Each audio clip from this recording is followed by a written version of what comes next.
The town hall in Shreveport, Louisiana was packed. Folding chairs lined the polished floor of the church fellowship hall, their metal legs scraping against the surface as people shuffled to find seats. The room, usually reserved for Sunday potlucks and Bible studies, had taken on an unusual air that evening. At the front of the room stood Donald Trump, his unmistakable presence filling the modest space.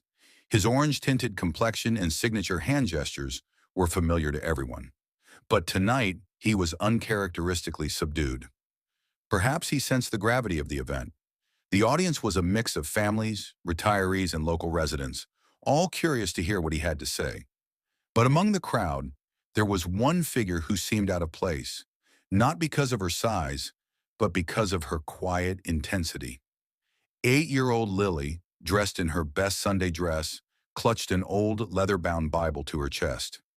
It was a treasure passed down from her late grandmother, its pages worn and its gold lettering faded. Her mother, seated beside her, had whispered before they arrived, "You can ask him, but only if you're brave enough, and only if you truly mean it." Lily had nodded, her heart pounding in her chest. She had been rehearsing her question for weeks, scribbling it out in her notebook during recess, and murmuring it to herself as she lay in bed at night. It wasn't a question born from childish curiosity, but one that weighed on her soul. As the evening progressed, Trump spoke about his usual topics: policies, achievements, and the future of America. The crowd occasionally clapped or nodded in agreement, but the energy was tepid compared to his usual rallies. Lily waited, her small hands gripping the edges of her Bible tighter with each passing minute. Finally, the floor opened for questions.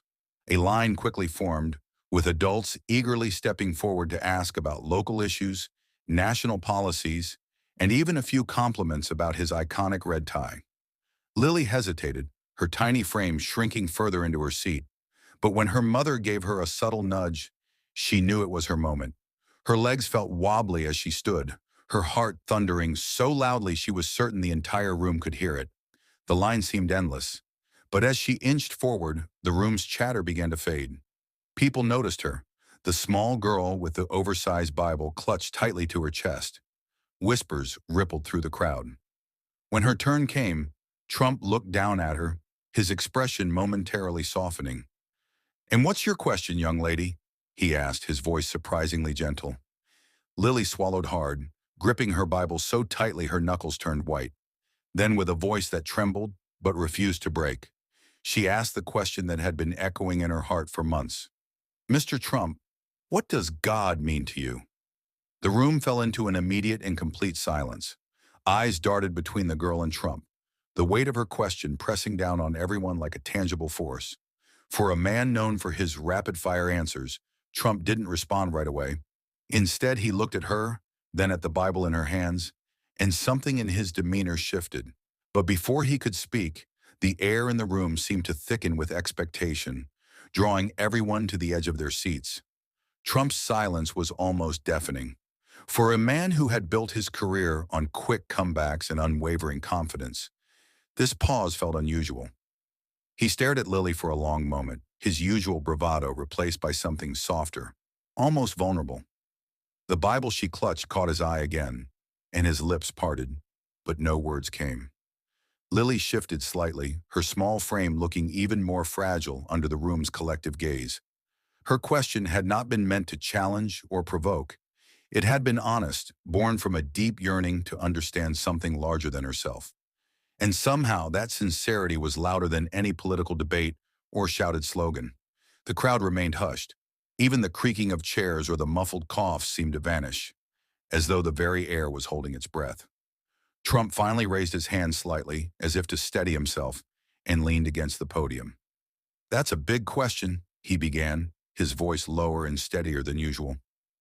"And it's not one I've always had the answer to." The admission surprised many. Trump, known for his unshakable confidence, was admitting uncertainty in front of a crowd. He looked back at Lily, and his expression shifted again, this time to something almost paternal. "When I was about your age," he continued, "I had a lot of questions about God, too. My parents would take me to church every Sunday. I remember sitting in those pews, staring at the stained glass windows, wondering if God was even listening to me." He paused again, this time glancing out at the audience as though gauging their reaction. His hand rested on the edge of the podium, fingers tapping lightly against the wood. My father used to tell me, he went on, that faith is like a ladder. You climb it one step at a time, and sometimes you're afraid you'll fall, but you keep climbing because there's something up there worth reaching for. At the time, I didn't understand what he meant. I thought it was just something he said to keep me quiet. A faint chuckle rippled through the audience, breaking the tension just slightly. Lily, however, didn't smile. Her eyes remained fixed on him, waiting for the real answer she had asked for. Trump leaned forward slightly, his tone softening even more. But as I got older, life threw a lot of challenges my way. I faced losses, failures, and moments where I wasn't sure if I could keep going. In those times, I didn't always feel like God was with me. Sometimes I was angry at him. Other times I thought maybe he'd given up on me altogether. The room remained captivated. It wasn't the usual polished rhetoric or rehearsed lines they were used to hearing. This was something raw, something real. But I'll tell you this, Trump said, his voice firming up slightly. Even in my worst moments, when I thought I was alone, I realized that faith wasn't about always having the answers. It's about believing that even when you don't see the whole picture, there's a purpose. There's something greater at work. He glanced back at Lily, whose grip on the Bible had loosened slightly. Her wide eyes glistened under the fluorescent lights. And God, to me, he said slowly, is that purpose. He's the reminder that even when we fall, even when we fail, we're not done. He's the one who keeps telling us to climb the ladder, even when it feels like it's going to break. But before the weight of his words could fully sink in, Lily's eyes welled up with tears, and the crowd began murmuring softly, sensing that something extraordinary was unfolding. Lily's tears came quietly at first, a single drop sliding down her cheek as she clutched her grandmother's Bible tighter against her chest. But then, as Trump's words lingered in the air, her shoulders began to tremble.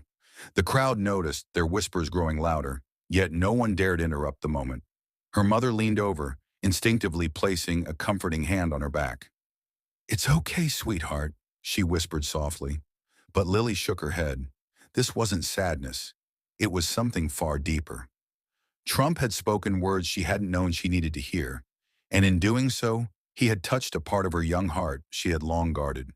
Trump seemed to notice her reaction and took a step away from the podium, his face uncharacteristically subdued. "What's your name?" he asked gently. "Lily," she stammered, her voice barely above a whisper. "That's a beautiful name," he said with a faint smile. "You know, Lily, sometimes the simplest questions are the hardest ones to answer, and sometimes those questions remind us of what really matters." Lily nodded, her tear-filled eyes never leaving his. "My grandma used to say that too," she said softly. "She said God is always listening, even when you don't hear him." Trump's expression flickered with something unspoken, a mix of admiration and understanding. He took a deep breath, turning his attention back to the crowd. "You know," he said, "this little girl just asked a question that most adults are too afraid to ask. What does God mean to us?" It's not an easy question because it makes us look inward. It makes us face our fears, our doubts, and our flaws. The room was utterly still, the weight of his words pressing down on everyone.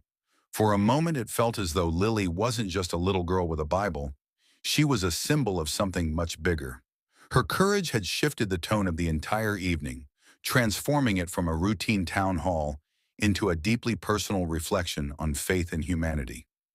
Trump continued, his voice steady but softer than before. "We live in a world where we're always looking for answers outside of ourselves. We think power, success, or money will fill the gaps. But they don't. The real answers are the ones that make us uncomfortable. The ones that make us ask, what do I stand for?